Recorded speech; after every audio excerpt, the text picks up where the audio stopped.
Good evening, dear listener. Settle in now.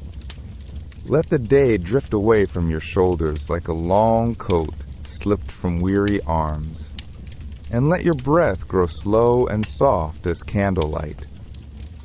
Tonight, we travel gently backward through the years, past the hum of street lamps and the turning of calendars, into a small hillside town in western Pennsylvania, where the air smells of coal smoke and cut grass, and the hills rise and fall like the long, patient breathing of the earth itself. The town is called Latrobe. You may picture it in the early 1930s, when motor cars were still a wonder and the trolleys still sang along their iron tracks. The valley cradles the town the way a grandmother cradles a grandchild, close, warm, unhurried. On summer evenings, fireflies rise from the lawns in slow golden sparks, and the church bells from 4 different steeples mingle their sounds across the rooftops. Winter brings snow that muffles every footstep, so that even the dogs seem to walk on tiptoe. And always, always, there is the sound of the freight trains far below, lowing through the dark like gentle cattle. On Weldon Street, there stands a house of deep red brick, larger than its neighbors, with tall windows that catch the last of the afternoon sun. A broad porch wraps its front like a welcoming arm. Ivy climbs patiently up one wall, and a single maple stands sentinel by the gate, its leaves turning in slow conversation with the wind. Inside this house lives the Rogers family, and tonight our story begins with their only son, a thoughtful, quiet little boy named Fred. Fred McFeely Rogers. The name itself has the rhythm of a lullaby.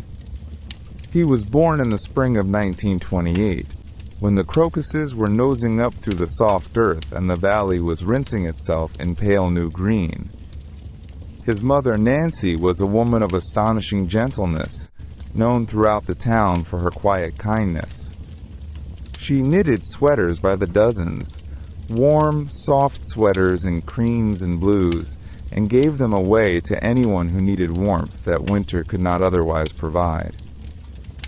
His father, James, was a successful businessman, a man of steady habits and quiet pride, who ran the McFeely Brick Company and walked each morning down the hill to his office with his hat tipped just so. Together, they made a home that was safe and ordered and hushed, the way a library is hushed, the way a chapel is hushed just before the music begins. But Fred, dear listener, was not a robust child. From his earliest years, he was visited by asthma. On the worst nights, his small chest would tighten like a closed fist, and he would lie in his bed counting the patterns on the wallpaper while his mother placed a cool cloth upon his brow. The doctor came often in those years, climbing the front steps with his black leather bag, and afterward Fred would rest indoors while other children ran through the clover-thick yards outside, their voices rising and falling like distant bells. And so Fred became, in the way that quiet children often do, a boy of deep interior weather. He watched. He listened. He noticed things. He noticed how his grandfather, Fred McFeely, the man whose name he carried, would sit with him on the porch and speak to him as if he were already a grown person, as if his small thoughts mattered. He noticed how his mother wept softly, just for a moment, when she heard of a neighbor's sorrow. He noticed the old woman down the lane who fed birds from a tin cup, and the tired postman who always knelt to pet the dog. The world was full of feelings, and Fred, behind his curtain of shyness, felt each of them touch him. He was, at times, lonely. We must be honest about that, gently honest, the way one is honest with a child about the weather. Other boys teased him for being soft, for being slow, for being the chubby, wheezy boy in the red brick house. And on some long afternoons, he would climb the attic stairs and play the old piano alone, making up little songs for the imaginary friends he held only in his heart. But do not be sad for him, dear listener, for something was beginning in that quiet boy, deep down where only the patient things grow. A seed of empathy, of tenderness, of slow, listening love. A seed that would one day bloom into a cardigan sweater and a pair of blue sneakers and a voice so gentle it would become, in time, the most trusted voice in all of America. But that is still far ahead of us.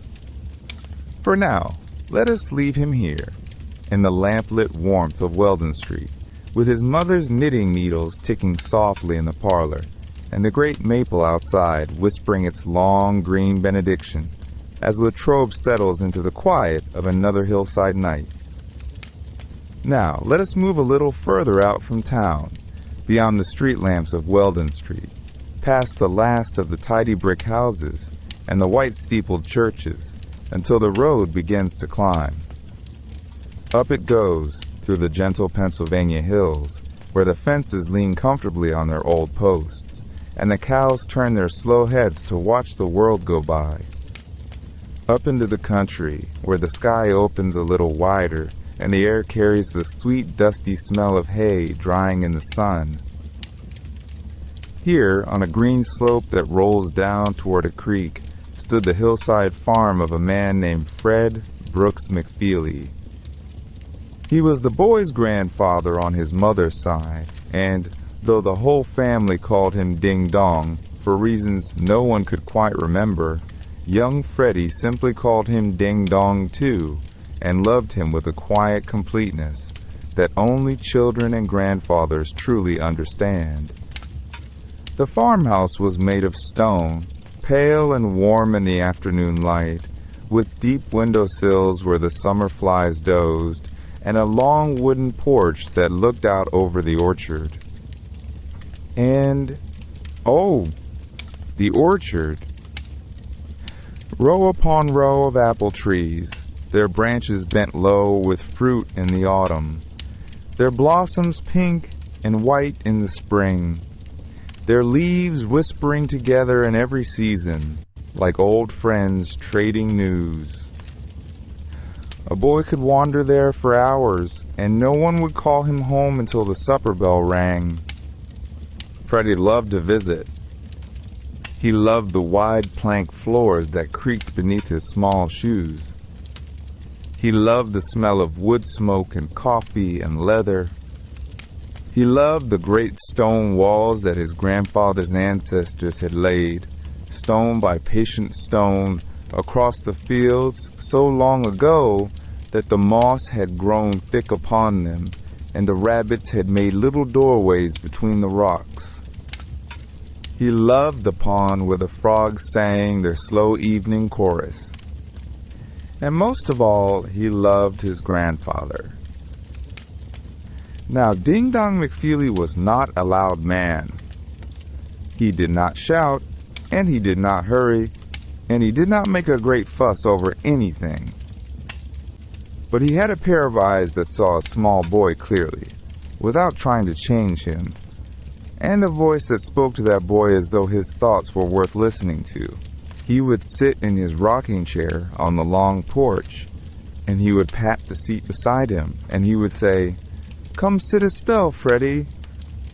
And Freddie would climb up, his small legs dangling, and together they would watch the shadows lengthen across the apple trees. They talked of everything and nothing, of the weather coming down from the north, of the tractor that needed a new belt, of the barn cat who had brought home another mouse and seemed quite proud of herself. And sometimes they did not talk at all. They simply sat together, rocking, while the bees hummed in the hollyhocks and the cicadas sawed their long, drowsy song in the grass. And it was here, on one of those slow afternoons, with the sun slanting gold through the porch rails, that Grandfather McFeely gave his grandson a gift greater than any wrapped in paper. He turned to the boy, and he looked at him, really looked at him, and he said something like this: "Freddie, you made this day a really special day. Just by being yourself. There's only one person in the whole world like you. And I like you just the way you are. Just the way you are." The boy did not know, sitting there on that worn wooden porch, that these words would sink down into the soft soil of his heart and take root and grow until one day they would bloom in living rooms from Maine to California. He did not know that he would one day sing those very words, in that very spirit, to millions upon millions of children. Children he would never meet, children not yet born, children who would carry his voice inside them for the rest of their lives, like a small, warm lamp. He only knew, in that moment, that he was loved, not for anything he had done, not for anything he might become, simply and completely for who he was. And perhaps that is the oldest miracle there is. The sun dipped a little lower. The apple trees grew dark against the rose-colored sky. And somewhere down in the pasture, a cow lowed softly for her calf. Freddie leaned his small head against his grandfather's arm, and the rocking chair creaked its patient lullaby, and the first stars came out, one by one, above the quiet Pennsylvania hills. The years turned gently, the way pages turn in a book read aloud at bedtime. The little boy who leaned against his grandfather's sleeve grew taller, though not much louder. By the time Freddie was 10, then 11, then 12, the quiet that had always lived inside him had found a particular shape, and that shape had a particular room. It was the attic of the big brick house on Weldon Street. You reached it by a narrow staircase that smelled faintly of cedar and old paper, of wool coats folded away for summer, and Christmas ornaments sleeping in their tissue. The steps creaked in familiar places, and Freddie knew each creak by heart, the way some children know the notes of a favorite song. At the top, a single dormer window looked out over the rooftops of Latrobe, and in the late afternoon the light came through it in long, honey-colored bars, warming the floorboards and the dust that drifted in them like tiny stars. Here, in this soft upper kingdom, no one teased him for being plump. No one told him boys oughtn't cry. No one hurried him to be braver or louder or quicker than he wished to be.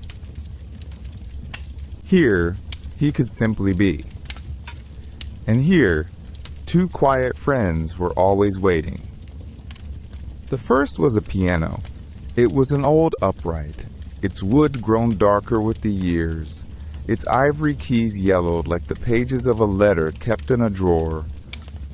When Freddie sat down and laid his small hands upon it, something inside him that had been folded tight all day began, very gently, to unfold.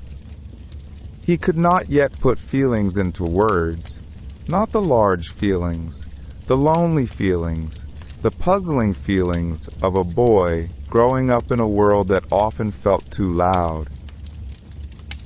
But he could put them into chords.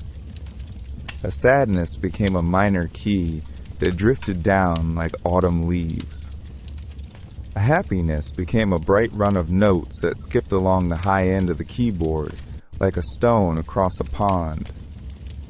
A worry became a slow, wandering melody that wandered until it found its way home again. The piano never interrupted. The piano never hurried. The piano simply listened and gave him back his own heart in a language prettier than speech. And when the music was finished, there were the puppets.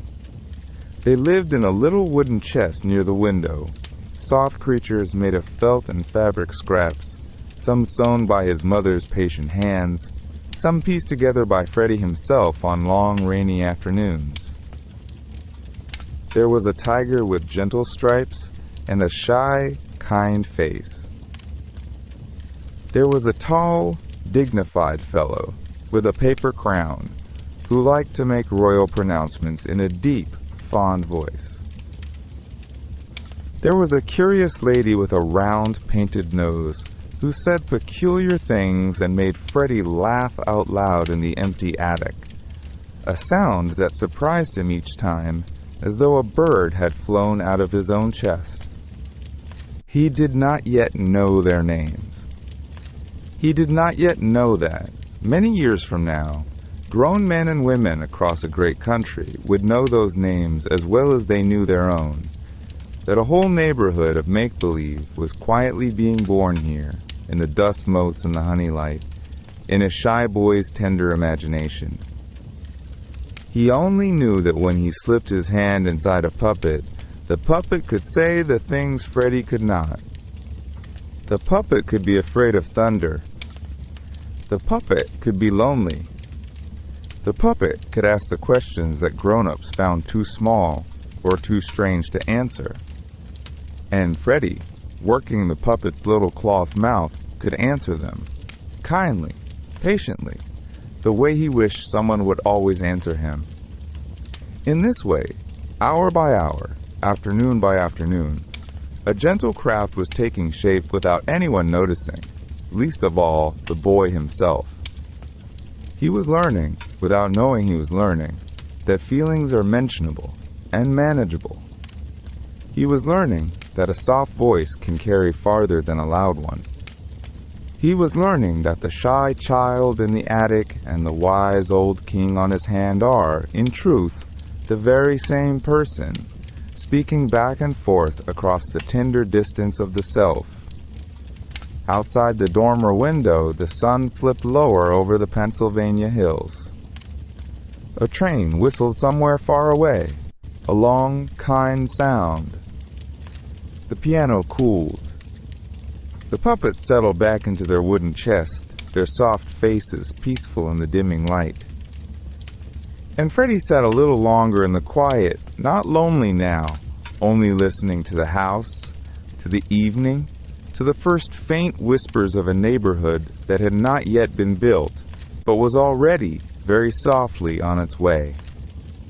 The years turned the way quiet years do in a small Pennsylvania town, one season folding gently into the next, like pages in a book read slowly, by lamplight, to a child who is almost asleep. Autumn dressed the maples in amber. Winter laid its soft blanket on the hills. Spring came with its small green promises, and summer with its long, slow evenings on the porch. And through all of it, Freddie grew taller, kinder, quieter in some ways, bolder in others, until one day, without any fuss, he was ready to go. He packed a single trunk and carried it east, far from the familiar streets of Latrobe, all the way to the green hills of New Hampshire, where the bells of Dartmouth College rang across the snow. The campus was old and hushed, its ivy-covered halls standing like patient elders beneath the winter sky. Fred walked beneath their arches in a heavy coat, his breath blooming softly in the cold, and for a little while he tried to make a home there. But his heart, you see, was tuned to a different key. Dartmouth was beautiful, and the learning was fine, and the friends were true, yet something inside him kept reaching for music. For the feel of piano keys under his fingers, for the particular hush that falls over a room when a song begins. And so, after one thoughtful year, he did a brave and quiet thing. He chose to begin again. He traveled south this time. Far south. All the way down to Florida, where the winter does not bite but merely hums, and the air smells of orange blossoms warm from the sun. Rollins College sat there, on the banks of a still silver lake, its Spanish rooftops glowing a soft terracotta in the afternoon light. Palm trees whispered in the breeze. Lizards dozed on sun-warmed stones. And somewhere in the distance, always, the faint, bright ring of a church bell carried across the water. Here, Fred studied music composition. He learned how a single melody could be turned, like a key, to open a hidden room inside the heart. He sat at grand pianos and quiet practice halls and let his fingers wander over the keys the way a child wanders through a garden. Curious, gentle, unhurried.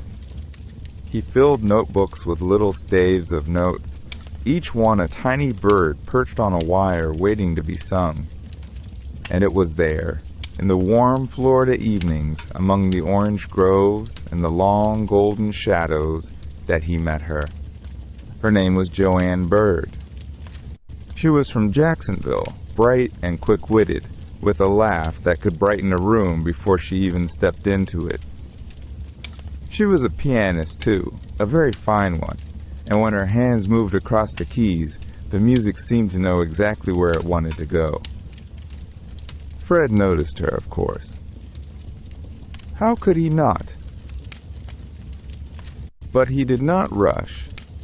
Their friendship began the way the best friendships do. Slowly, softly, like the first light of morning coming through a curtain. They played duets together in the music building. Two pairs of hands sharing one long keyboard, two melodies learning to listen to each other. They walked along the lake in the evenings, past the reeds and the lazy turtles sunning themselves on logs. They talked about Bach and Debussy and about small and ordinary things, too. The taste of an orange fresh off the tree, the sound of rain on a tin roof, the funny way a certain professor cleared his throat before every sentence. And when their college days ended and life gently pulled them to different cities, they began to write letters. Real letters on real paper, carried across the country in slow, patient mail trains. Fred would sit at a small desk in the evening and write to Joanne, his handwriting neat and careful, his words thoughtful and kind. She would write back, her letters full of music and wit and warmth. Each envelope was a small bridge. Each stamp, a tiny promise. And over the quiet months, their friendship turned, without either of them needing to say so, into something deeper, something that would last a whole lifetime. Outside his window, the moon rose over Pittsburgh, and over Jacksonville, and over every small town in between, shining down on all the people who were slowly, gently finding their way toward each other. And somewhere in that soft silver light, a young man in a neat jacket folded a letter, addressed it in his careful hand, and placed it on the dresser, ready for morning. The house settled. The lamp dimmed. And the evening went on, unhurried, as evenings do. Years passed the way quiet years do, one small window at a time. The boy in the attic grew taller. His shoulders widened. His hands, once clumsy on the piano keys, learned the gentle art of listening to what the music wanted. He went away to school, and then away again, and by the time he stood in a black robe under a spring sky, holding a diploma from a small Florida college, the world outside had changed in a way that nobody had quite expected. There was a new light in American living rooms. A blue-gray light, soft as moon water, flickering against the wallpaper long after supper had been cleared. Television had arrived. It had arrived the way weather arrives, slowly at first, a rumor on the horizon, and then all at once, everywhere. Families were rearranging their furniture to face it. Grandparents leaned forward to study its grainy faces. Children sat cross-legged on rag rugs, chins in their hands, watching cowboys ride across a screen no bigger than a bread box. Fred came home from graduation to find his parents watching one of these new sets. And what he saw, he would later say, troubled him. Pies were being thrown. People were shouting. Strangers were being shoved and laughed at for the pleasure of strangers in other rooms. The gentle boy from the attic, who had learned long ago that tenderness was a kind of strength, stood in the doorway of his parents' parlor and felt something quietly settle inside him. Not anger, exactly. Something steadier. A purpose, small and clear, like a candle in a lantern. He did not run from the loud new machine. He walked toward it. He took himself, with one modest suitcase, to New York City. Great, humming, elbowed New York, where the air smelled of roasted nuts and rain on hot stone, and where the buildings leaned together like old friends trading secrets. He found work at NBC, down inside the long corridors of Rockefeller Center, in studios that glowed under banks of lamps as hot as August afternoons. There were cables thick as garden hoses snaking across the floor. There were men in shirt sleeves cradling cigarettes, their smoke curling up into the rafters like slow gray ribbons. There were cameras the size of small automobiles, wheeled about on squeaking casters, their red lights blinking awake and asleep, awake and asleep. Fred, still soft-spoken, still unhurried, moved among it all as though he had been sent there to listen. He helped with music programs. He fetched scripts.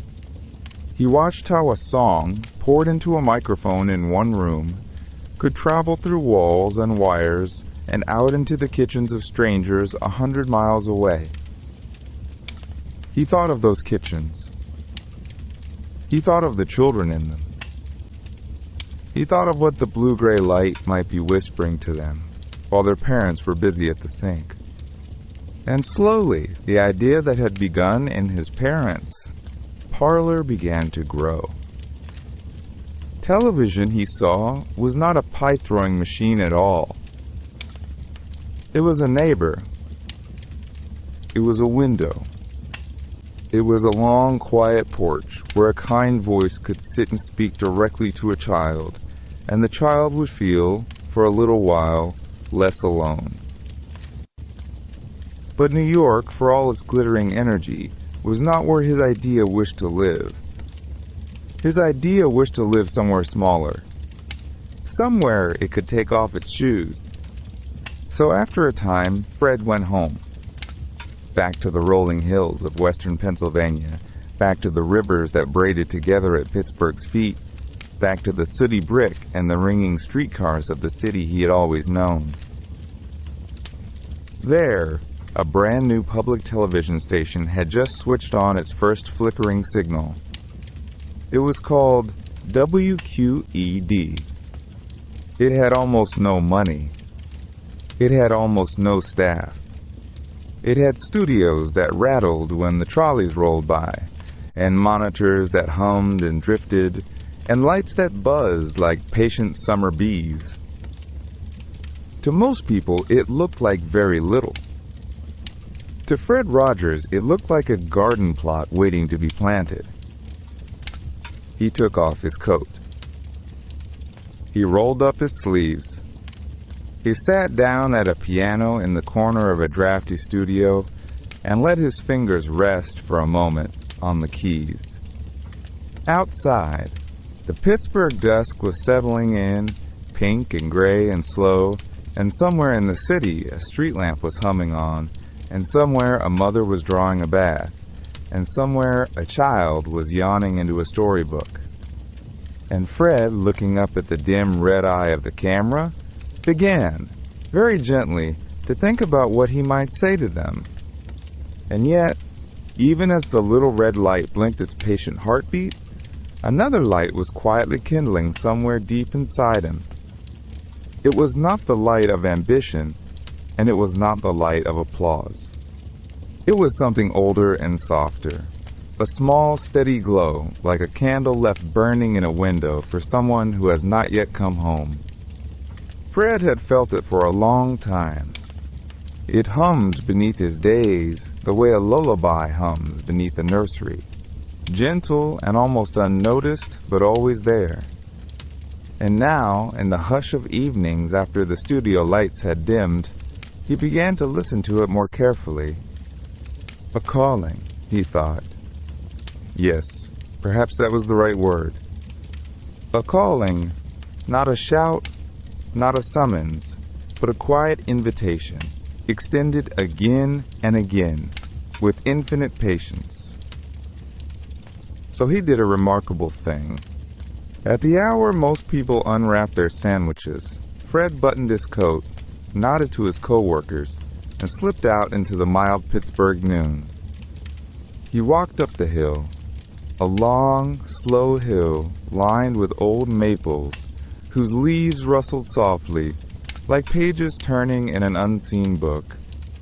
And at the top of that hill, solid and welcoming, stood Pittsburgh Theological Seminary, its stone walls the warm gray of a dove's wing. Imagine him, if you will, moving through its tall wooden doors. Imagine the little sigh the hinges made, the scent of beeswax and old paper, the quiet tread of his shoes upon the tiled floor. Imagine the pale winter light falling through leaded windows, laying itself gently across the pews of the chapel like a soft woolen blanket. In that hush, where the only sounds were the rustle of turning prayer books and the distant ticking of a grandfather clock, Fred opened his notebook and learned. He learned for 8 long, unhurried years. 8 years of lunch hours. 8 years of seasons passing outside the chapel windows. Snow falling in silvery curtains, then melting into spring rain, then drying into summer warmth, then crisping into the gold of autumn, and so around again and again and again. His steps wore a soft path up that hill, a path his coat knew, a path his shoes knew, a path the old maples knew, leaning down as he passed as though to whisper, "Welcome back, dear friend." And in the study halls, at long wooden tables darkened by the elbows of 100 years of scholars, Fred read. He read of shepherds and of gardens. He read of loaves and of fishes. He read of a teacher who sat down upon the grass and said, "Let the little children come." And at those words, Fred would pause.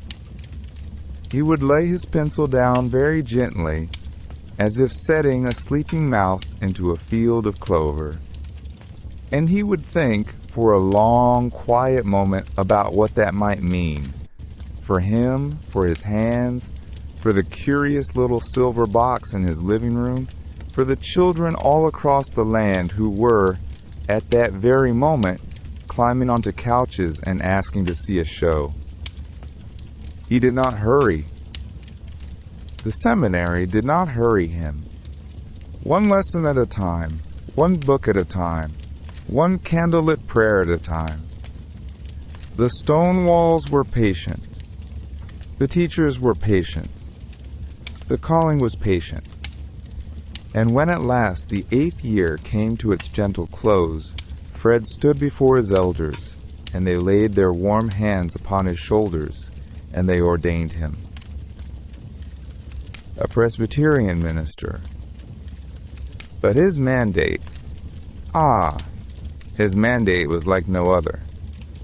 He was not sent to a pulpit of polished oak. He was not sent to a parish of pews and hymnals. He was sent to something altogether new and altogether tender. He was sent to minister through television, through that little flickering window in the corner of the living room, through the soft light it cast upon the carpet at bedtime, through the eager eyes of the small ones gathered near, thumbs in mouths, blankets trailing behind them like the capes of small, sleepy kings. He was sent to speak to them there, in the evening hush, in the bath-time steam, in the hour when the world slows and softens and asks to be told, once more, that it is good.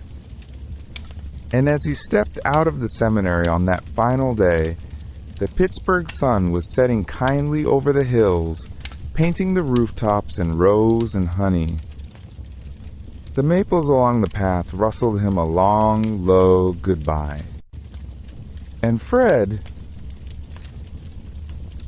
dear Fred, walked back down the hill with his gentle calling folded neatly into his heart, like a letter tucked into a pocket, waiting patiently to be delivered. And so the letter began, at last, to find its way to the world. Pittsburgh in those years was a city of soft smoke and steady hills, of rivers that folded into one another like hands at prayer. The buildings wore their brick coats with a quiet dignity, and at the top of a gentle rise stood a small public television station called WQED, a name that sounded, if you said it slowly, a little like a lullaby of its own. It was here that Fred returned, carrying his seminary calling like that tucked-away letter, ready, at last, to open the envelope. The studio was not grand. It was a modest room with painted walls and warm, humming lights, and a floor that had been swept so many times it shone like a riverbed stone. A small team gathered there around him, a puppeteer, a musician at the piano, a kind-eyed director, a handful of stagehands with sleeves rolled to the elbow. They did not have the budget of the big networks. They did not have glittering sets, or cartoon explosions, or laugh tracks bottled up in tin cans. What they had was Fred. And Fred, it turned out, was quite enough. Piece by piece, like a child arranging wooden blocks on a rug, the neighborhood began to take shape. First came the little house, a simple wooden frame with a front door that opened onto a small carpeted living room. A bench by the door, a closet with a soft wooden handle, a window where, sometimes, a neighbor might wave. Nothing fancy, nothing loud, just the sort of room you might find, perhaps at a grandmother's house. The kind of room where tea is poured slowly and the clock on the wall keeps gentle, unhurried time. Then came the trolley tracks. Fred had loved trains since he was a boy, and so a tiny red trolley was built to ride along a ribbon of rail that ran through the set. It would ding its bell, ding, ding, and trundle off toward the land of make-believe, a little kingdom stitched together from plywood and painted cloth, where puppets lived their small and tender lives in a castle, a treehouse, a clockwork home. King Friday the 13th, stately and a touch pompous. Daniel Striped Tiger, shy as a held breath. Lady Aberlin, bright as a field of clover. Each of them carried a piece of Fred inside them, though only he knew exactly which piece went where. And then, of course, came the cardigan. It was red, and it was soft, and his mother had knit it with her own 2 hands, loop by loop, stitch by patient stitch, in a rocking chair far away. It hung on a peg by the door, as if waiting for him, the way a good friend waits, When Fred walked in, and oh, how he walked in slowly, as though time itself had decided to sit down and listen, he would take off his jacket, hang it carefully, lift the cardigan from its peg, and slip his arms through the sleeves with the ease of coming home. Then he would sit and change his shoes. Off with the work shoes. On with a pair of blue canvas sneakers, quiet as clouds, for padding gently across the living room floor. It seemed such a small thing. A sweater. A pair of sneakers. A walk through a wooden door. And yet, for the children watching, curled up on carpets and couches all across the country, that little ritual became something like a prayer. It said, without saying, "I am glad to see you. I have come to be with you. Nothing here will hurt you." He sang as he dressed too. A soft, lilting melody, "It's a beautiful day in the neighborhood," carried on the piano's kind, falling notes. His voice was not the polished voice of television.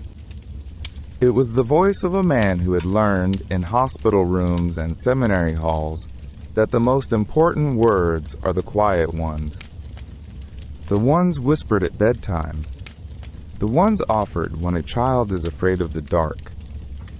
Outside the studio walls, the world was loud. There were rockets and riots and televisions shouting through dinner. But here, inside the neighborhood, the trolley dinged its bell. The fish were fed. The cardigan hung waiting on its peg. And a gentle minister, who had never quite left his calling behind, opened the door once more and walked slowly into the hearts of children he would never meet, and loved them anyway, just the way they were. There are some subjects, the grown-ups used to say, that children should not hear about. Death. War. The sudden terrible silence that follows a gunshot. The quiet grief of a family coming apart. The pictures on the evening news that made parents rise quickly and turn the dial.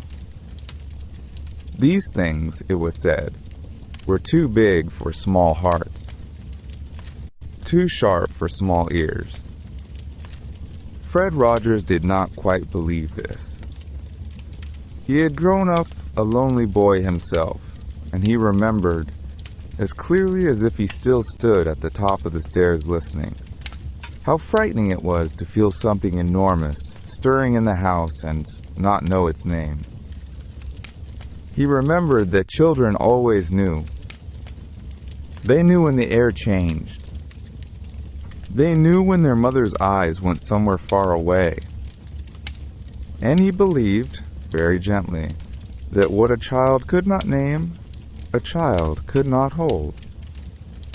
So, one scene at a time, in a voice so soft you had to lean forward to catch it, Fred began to speak.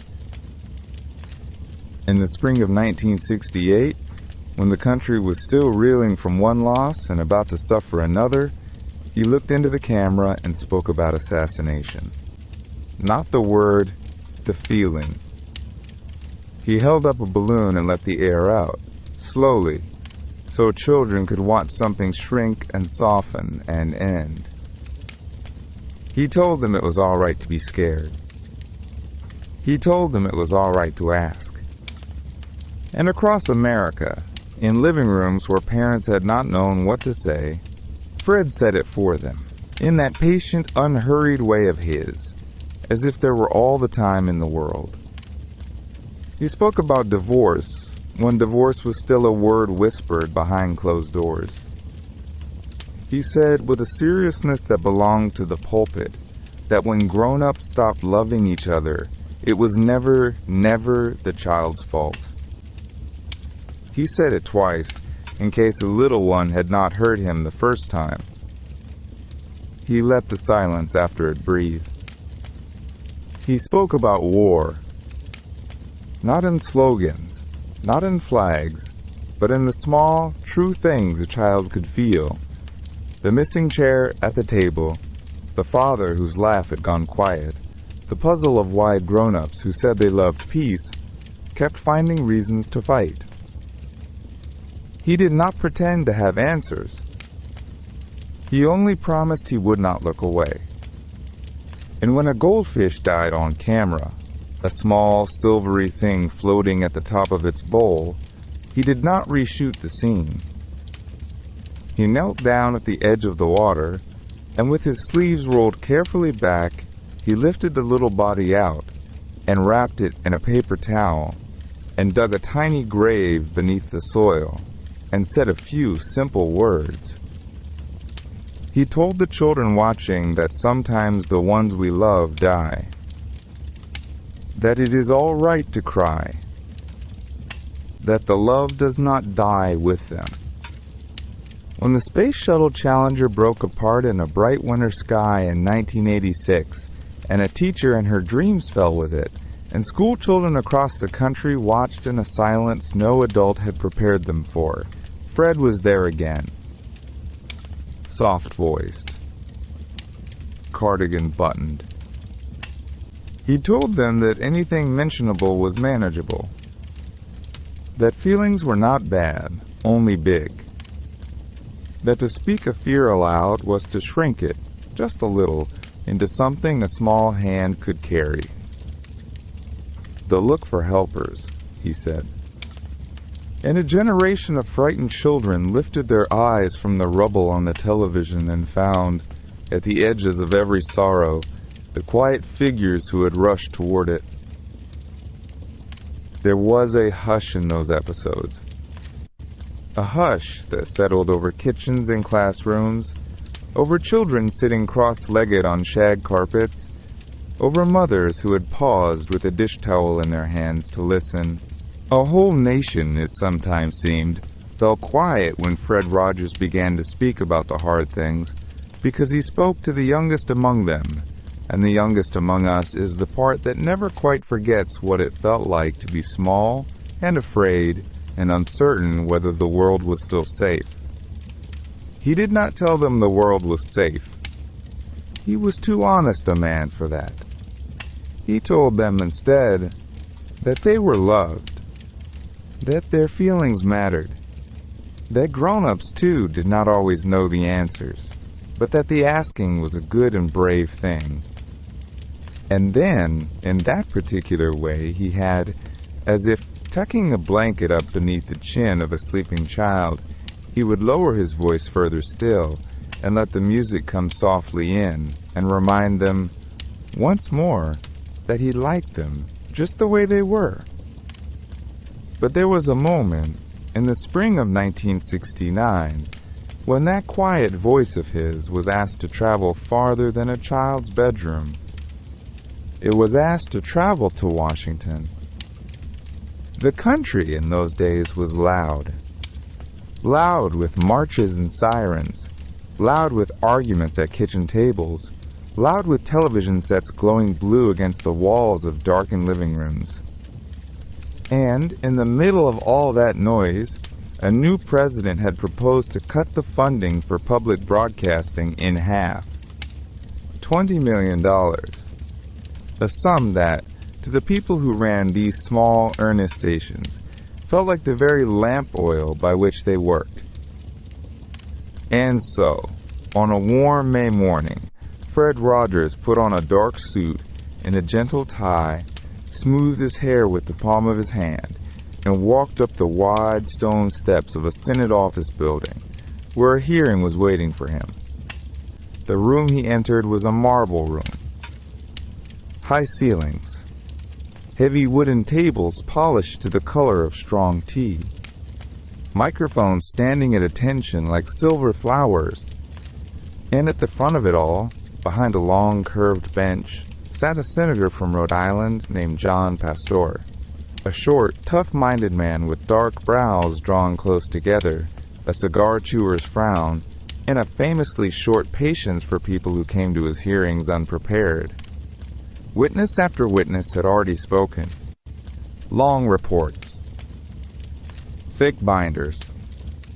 The senator had grown weary of it, you could tell, the way his fingers tapped slow against the tabletop, the way his eyes wandered to the clock upon the far wall. And then they called the name. Mr. Rogers. He did not carry a binder. He carried a single sheet of paper, folded once, resting lightly between his hands. He sat down, adjusted the microphone with the careful attention of a man tuning a small piano, and began to speak. He did not speak the way Washington men spoke. He did not raise his voice or sharpen it, or try to carry it to the corners of the room by force. He simply spoke the way he always did, as if the person across from him were the only person in the world and deserved every bit of his attention. He told the senator about his program, about the children who watched it, about the feelings those children carried, feelings too large for their small bodies, feelings they did not yet have the words for. He spoke of anger, of sadness, of fear. He spoke of how a child, learning that such feelings are ordinary, is a child given a small and shining gift for the rest of his life. And the senator, who had begun the morning with his brow furrowed, began, slowly, without meaning to lean forward. Mr. Rogers then asked, in that unhurried way of his, if he might recite the words to a song he had written. Not sing it. Only say it. The senator nodded. And so, in the hush of that marble chamber, with the flag still along the walls and the stenographers, keys paused mid-stroke, a man in a dark suit spoke the words of a lullaby about anger, about what to do with the feeling that rises in the chest like a red balloon, about choosing again and again the gentler thing. He spoke them the way you might speak them to a child, sitting upon the edge of your bed, in a room where the lamp has just been turned low. When he finished, the room did not move. For a long moment, the senator from Rhode Island, the gruff man with the short patience, the man who had grown tired of long testimony, did not say anything at all. He looked down. He looked up again. And the room quietly began to breathe again. $20 million. Saved. Not by argument, not by pressure, not by any clever turn of rhetoric. Saved by a man who had simply told the truth about children, and about feelings, and about the worth of a gentle voice in a loud and hurrying world. Outside the building, the afternoon was turning gold against the white stone. Somewhere, a cherry tree was letting go of its last petals. Fred Rogers stepped back down the wide steps, the folded paper tucked into his pocket, and went home. Home to Pittsburgh, to his piano, to the small sweater waiting on its hanger. And public television, because of those 6 quiet minutes, went on to speak, in a voice not much louder than his own, to the children of the country for many, many gentle years to come. The years after that long walk to Washington settled into a soft, familiar rhythm, the way a porch settles into evening. Season gave way to season on the little make-believe street. The trolley still clicked along its tiny track. The fish in their tank still drifted in slow, silver circles, waiting to be fed. And Fred, with hair gone the color of river ice, kept buttoning that zippered sweater, kept slipping those same quiet shoes onto his feet, kept singing the same gentle song at the same open door, because somewhere every morning, a child was watching for the very first time. In the autumn of 2001, after more than 3 decades and nearly 900 episodes, he taped the final neighborhood. No fanfare, no farewell party. Just the familiar living room, the lamplight warm on the piano keys, the trolley rolling off toward the land of make-believe one last time. He thanked the camera as though thanking an old friend for staying for tea. He changed out of the cardigan, hung it carefully on its hanger, and left the studio the way he had always left, quietly, with a small smile, pausing to say a soft word to each person he passed. That same season, the country woke to skies full of smoke and questions too large for any heart. Children asked the unaskable, and grown-ups, suddenly small again, had no sturdy answers. So the television reached, as it so often had, for the one voice it trusted with frightened rooms. Fred sat down once more before a camera, in a plain chair, in his plain sweater, his hands folded in his lap. He did not raise his voice. He did not explain the unexplainable. He simply reminded the watching country of something his own mother had told him when he was a very small boy afraid of bad news. Look for the helpers, he said, asterisk. And for 6 quiet minutes, a shaken nation, rocked in its own grief, listened the way a child listens, and was, for a little while, rocked back to sleep. He spent his last gentle seasons in Pittsburgh, where the rivers meet and the hills hold the city like cupped hands. He kept swimming his morning laps, counting in French and Greek, in the private languages of a life well loved. He woke early, before the sun, to read and to pray, and to write letters by hand to anyone who had written to him. And people wrote to him often, thousands of them, in every kind of handwriting the human heart produces. He answered each one. He kept the piano in tune. He kept the peace of small things.